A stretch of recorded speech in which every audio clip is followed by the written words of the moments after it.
যা এখান থেকে।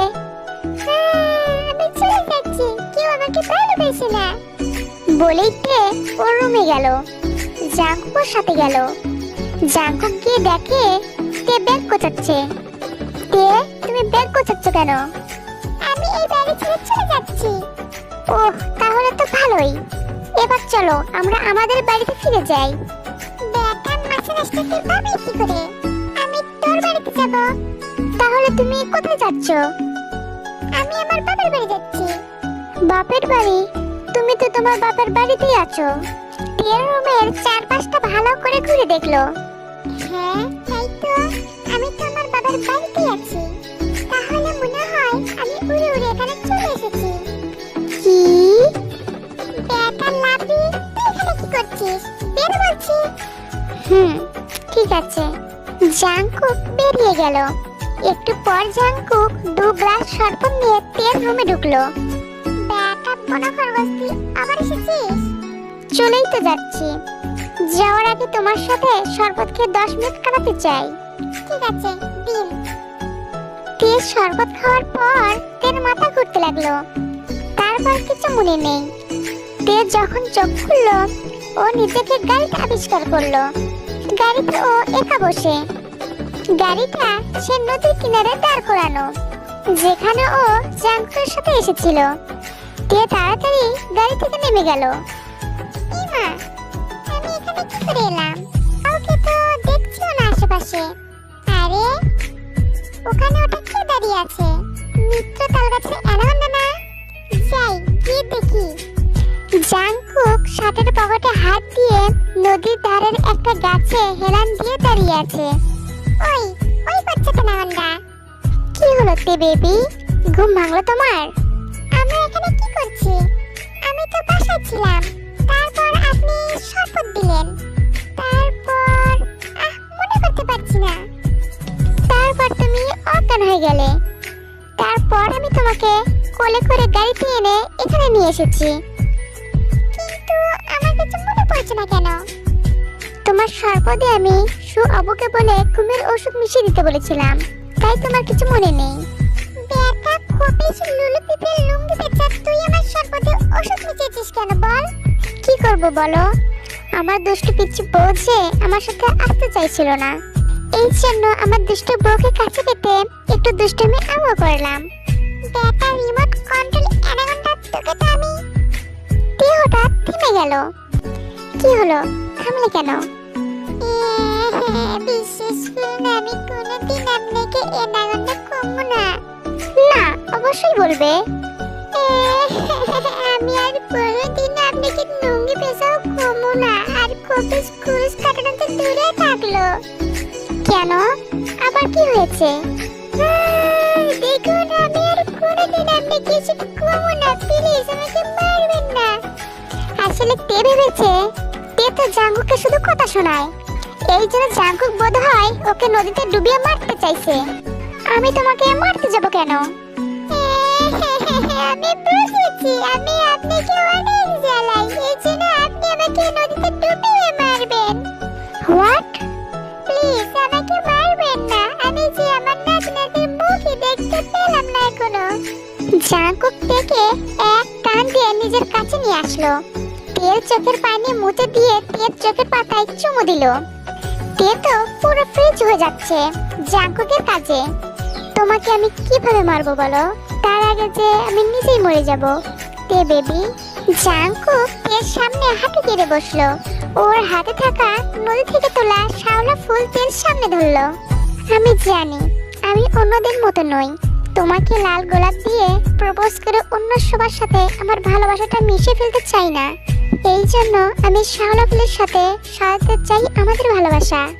তোমার হয়তো মনে হবে যে আমি কেন তোমাকে এতদিন প্রপোজ করিনি। আমি চাইছিলাম তুমি যেদিন আমাকে ভালোবাসবে সেদিন তোমাকে আমার সব কথা জানাবো। জানো, ওই প্রতিদিন প্রতি রাত আমি দেরি করে বাড়ি ফিরতাম শুধু তোমার ঘুমন্ত মুখটা দেখবো বলে। আমি প্রতি রাত পানি ফেলতাম শুধু একটা আশায়, তুমি কবে আমাকে ভালোবাসবে।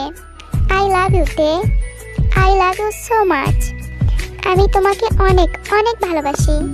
তে জাঙ্কুকের হাত থেকে ফুলটা নিল। এই, আমি তোমাকে আই লাভ ইউ বললাম, তার উত্তর দাও। থ্যাংক ইউ বললাম তো। না, বলো তুমিও আমাকে ভালোবাসো। কমো না। বলো। কমো না। বলবি না তো? তোকে আমি এই নদীতে ফেলাবো কিন্তু। আমি জানি আপনার নাটক, আমি কমো না। বলবি না তো? না। জাংকুক সত্যি থেকে ধাক্কা দিয়ে নদীতে ফেলে দিল। I love you Ananda. Jungkook পড়ে যাওয়ার আগে থেকে টান দিয়ে নিজের বুকে জড়িয়ে নিল। আই লাভ ইউ টু তে বেবি। কি হলো বেবি, তুমি কাঁদছো কেন? ম্যাডাম দিদুর, তুই আমাকে ফেললি কেন? এখন যেতে আমি। জাংকুক তাকে আর বলতে দিল না, তার আগেই ওর পেট ঠোঁটকে দখল করে নিল।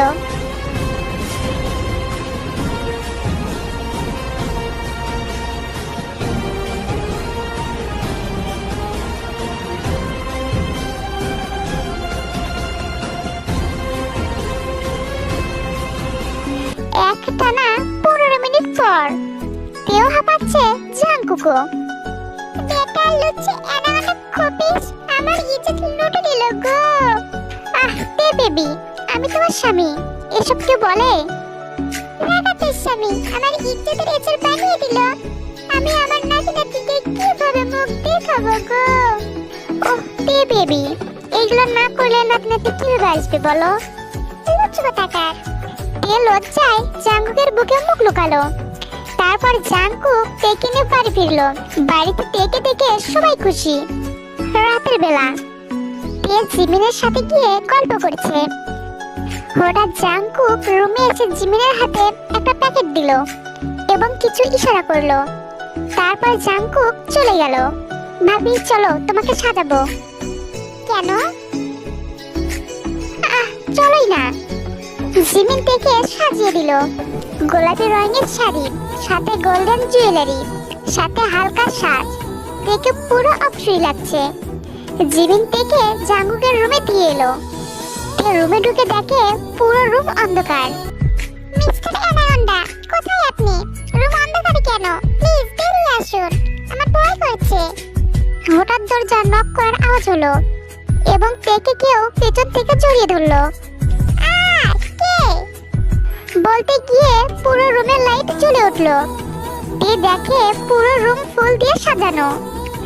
বেডের ওপর লাভ শেপে গোলাপের পাপড়ি ছড়ানো, তাতে লেখা আই লাভ ইউ তে বেবি। জাংকুক তের কানে কানে বলল, পছন্দ হয়েছে আমার পিচ্চি বউটার? কি হলো তে বেবি? ওয়াও কি সুন্দর, আপনি সাজিয়েছেন? হ্যাঁ তোমার জন্য তে বেবি।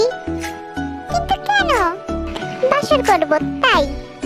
বলেই জাংকুক তেকে করে তুলে পেটে শুয়ে দিল। আর তে তো লাফালাফি করছে। এই যে মিস্টার অ্যানাকোন্ডা, দেখুন এগুলো পচা কাজ, এগুলো পচা ছেলেরা করে, আপনি এগুলো করবেন না। আপনি তো গুড বয় বলুন। না তে বেবি, তুমিও পচা।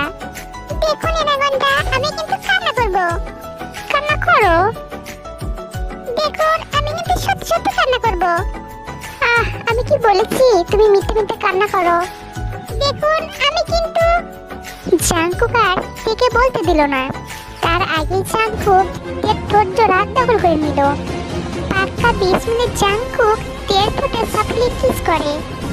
তারপর আস্তে আস্তে জাংকুক তের পুরো শরীর নিজের দখলে নেয়। আর তের পুরো শরীরে পাগলের মতো ওর ঠোঁটের ছোঁয়া দিতে থাকে। তে তো জাংকুকের এমন ছোঁয়ায় একদম ও জাংকুকের নেশার ঘরে ডুবে যায়।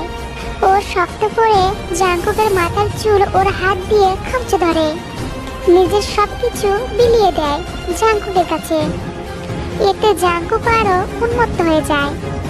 তারপর ভেসে গেল ওদের ভালোবাসার গভীর অতলে। দুজনে মিলেমিশে একাকার হয়ে গেল।